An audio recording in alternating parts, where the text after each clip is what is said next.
ఈ రోజుకి కూడా నేను చెప్తా ఉన్నా, ఓడిపోయాం పర్వాలా, ప్రతిపక్షంలో కూర్చొని ఉండం అది పర్వాలా, మళ్ళీ రీల్ వెనక్కి తిరిగి మళ్ళీ అదే రోజుకు మళ్ళీ తిరిగి వెళ్ళి కనీసం ఇలా జరుగుతుందని తెలుసు కదా ఇప్పుడు ఎలా చెప్తావు అని చెప్తే మళ్ళీ ఆ రోజు వచ్చినప్పుడు ఇదే విధంగానే మళ్ళీ చెప్తా.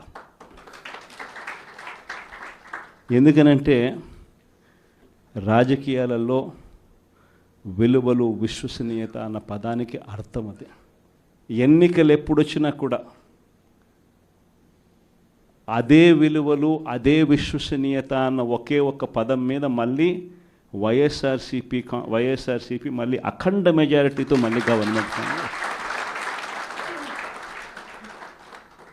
కానీ ఈసారి ఫామ్ చేసినప్పుడు మాత్రం ప్రజలకు To subscribe Saksham Vizag, watch, like, share and comment.